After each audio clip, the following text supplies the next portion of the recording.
Assalamualaikum warahmatullahi wabarakatuh. Nama saya Nurul Izzati binti Syarudin. Nombor matrik 1170189. Tajuk pembentangan saya pada hari ini ialah wakaf. Baiklah, kita mulakan dengan pengertian wakaf. Wakaf dari segi bahasa ialah istilah yang diambil dalam perkataan Arab, iaitu daripada kata terbitan iaitu wakafa. Terusnya, secara etimologi, wakaf didefinisikan sebagai al-habs yang bermakna harta itu ditahan. Kedua, al-man'u yang menghalang. Seterusnya, as-sukun yang bererti berhenti atau diam. Seterusnya, kita lihat pengertian wakaf dari segi istilah.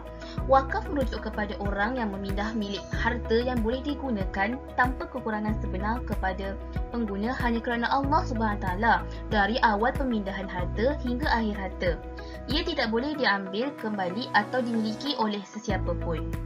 Baiklah, seterusnya kita lihat pengertian wakaf dari segi jumhur, ulama Asyafi'iyah dan ulama Hanabilah. Ulama Asyafi'iyah mendefinisikan wakaf sebagai simpan harta yang boleh digunakan tanpa henti dan gunakannya untuk perkara-perkara yang dibiarkan wujud.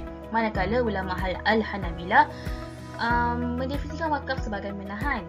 Seterusnya, daripada ulama Al-Hanafiyah yang mendefinisikan wakaf sebagai harta yang dimiliki secara sah adalah milik penderma wakaf dan bahkan sebahagian sumbangannya juga adalah miliknya. Dan terakhir, daripada Al-Malikiyah yang mendefinisikan wakaf sebagai pemilik dapat memperoleh wah faedah yang mereka miliki walaupun mereka memiliki pajakan ataupun pendapatan kepada mereka yang mengeluarkan jalan dalam jangka masa yang ditentukan oleh wakaf. Dan terakhir, kita tengok kepada bentuk-bentuk wakaf. Bentuk-bentuk wakaf terdapat beberapa. Antaranya ialah wakaf am. Wakaf am adalah sebarang bentuk harta wakaf yang dibuat untuk tujuan amal atau am tanpa menetapkan mana-mana beneficiari tertentu sama ada ia diberi oleh individu atau mana-mana organisasi atau tujuan tertentu yang khusus. Seterusnya, wakaf khas. Apabila wakaf ditentukan sebagai wakaf yang dihasilkan untuk tujuan tertentu atau beneficiari tertentu, itu adalah wakaf khas. Dalam wakaf khas, orang yang mewakaf akan menentukan siapa dari awal atau untuk tujuan apa wakaf itu mesti digunakan. Itu sahaja dari saya. Seterusnya saya serahkan kepada pembentang seterusnya, Saidah. Assalamualaikum warahmatullahi wabarakatuh. Nama saya Saidah Syafiqah binti Muhammad Syedun. Nama matrik 1170204. Dan hari ini saya akan membentangkan tentang wakaf korporat. Yang pertama ialah konsep wakaf korporat. Wakaf korporat merujuk kepada penyerahan harta seperti tunai, saham, keuntungan dan dividen oleh pewakaf yang terdiri daripada individu, syarikat, perbadanan, organisasi dan institusi serta pengagihan faedah yang berterusan untuk kepentingan masyarakat. Yang kedua ialah ciri-ciri wakaf korporat. Wakaf korporat mestilah ditubuhkan sebagai sebuah syarikat dan didaftarkan di bawah atas syarikat. Yang kedua, syarikat yang dijadikan wakaf korporat mesti diiktiraf sebagai mutawali oleh pihak berkuasa agama Islam. Yang ketiga, syarikat wakaf korporat mestilah diberi kuasa untuk menerima sumbangan daripada orang ramai, institusi atau kerajaan. Yang keempat, syarikat wakaf korporat mestilah mematuhi prinsip-prinsip perniagaan dan mengamalkan amalan korporat. Yang kelima, syarikat wakaf korporat hendaklah bertindak selaras dengan syariah sepenuhnya. Seterusnya ialah aspek syariah dalam penstrukturan wakaf korporat. Yang pertama ialah kelayakan undang-undang dan kuasa undang-undang.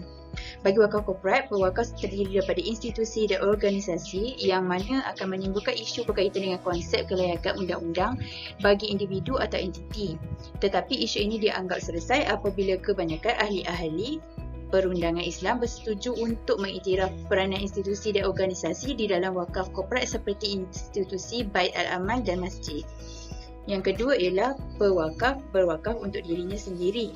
Yang ketiga, pewakaf mensyaratkan manfaat wakaf untuk dirinya. Ada pewakaf yang mensyaratkan bahawa hasil manfaat wakaf yang diserahkan secara sepenuhnya kepada dirinya sebagai penerima tunggal ataupun sebahagian dari penerima. Mazhab Hanbali, Hanafi dan satu pendapat mazhab Syafi'i berpendapat syarat-syarat tersebut dibenarkan untuk menarik orang ramai untuk berwakaf. Yang keempat, pengertian aset wakaf yang sama nilai. Walaupun amalan properti bedal dibenarkan oleh sebahagian ulama dengan syarat tertentu. Isu ini perlu diteliti dengan lebih mendalam bagi menjamin pematuhan syariah dipenuhi dalam pelaksanaan istibdal. Yang kelima, wakaf hybrid, kombinasi wakaf khair dan wakaf ahli. Sekian sahaja daripada saya. Terima kasih. Assalamualaikum warahmatullahi wabarakatuh. Nama saya Nur Atira Liana binti Muhammad Razali, metrik nombor 1170203. Saya teruskan dengan pembentangan bagi tajuk seterusnya, iaitu wakaf pendidikan. Wakaf adalah amalan yang telah dipraktikkan sejak daripada zaman baginda Rasulullah SAW. Namun begitu, di Malaysia, kesedaran mengenai manfaat yang bakal diperoleh melalui harta wakaf amat kurang. Hal ini dapat dilihat melalui kefahaman dan penghayatan masyarakat Islam di Malaysia dalam konteks amalan berwakaf. Wakaf pendidikan. Wakaf pendidikan adalah di mana seorang individu mewakafkan hartanya bagi tujuan pendidikan kepada orang lain. Pada zaman Rasulullah SAW, wakaf masjid merupakan satu-satunya wakaf pendidikan yang dilakukan sejak pada zaman tersebut, seperti Masjid Quba dan Masjid Nabawi.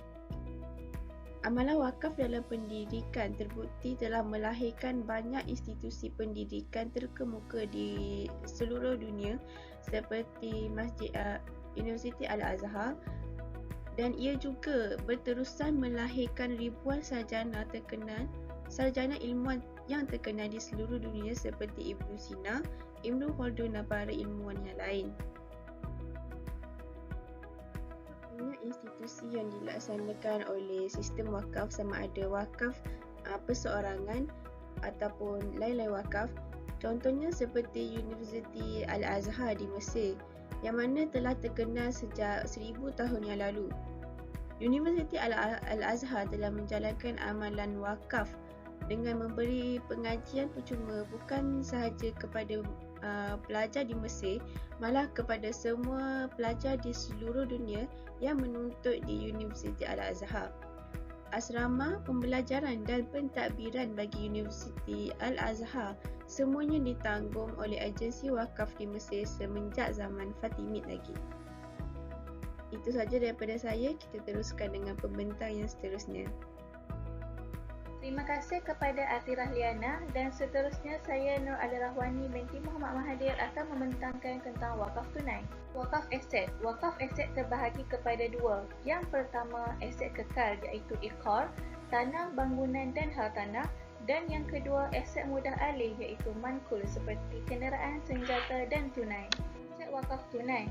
Wakaf tunai bermaksud pemindahan harta dalam bentuk wang tunai dan pengagihan faedah berterusan untuk kepentingan masyarakat. Penggunaan istilah an-nuqud yang bermaksud wang. Ianya boleh diwakafkan oleh individu, badan kerajaan atau organisasi swasta dan NGO. Ianya dikendalikan oleh pengurus aset wakaf iaitu nazir.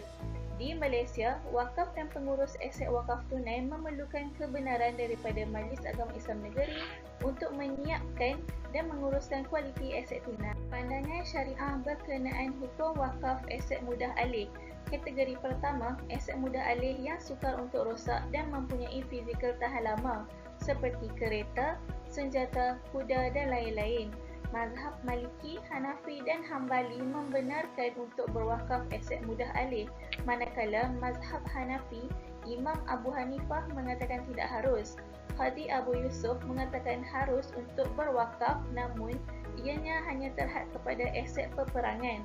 Manakala Muhammad bin Hasan membenarkan untuk berwakaf aset mudah alih yang diiktiraf oleh uruf dan diamalkan oleh penduduk pada masa itu. Kategori kedua, aset mudah alih yang mudah rosak dan mempunyai fizikal tidak tahan lama. Mazhab Hambali, Hanafi dan Syafi'i membenarkan dengan syarat tidak rosak dan kekal fizikalnya. Manakala mazhab Maliki membenarkan seperti makanan.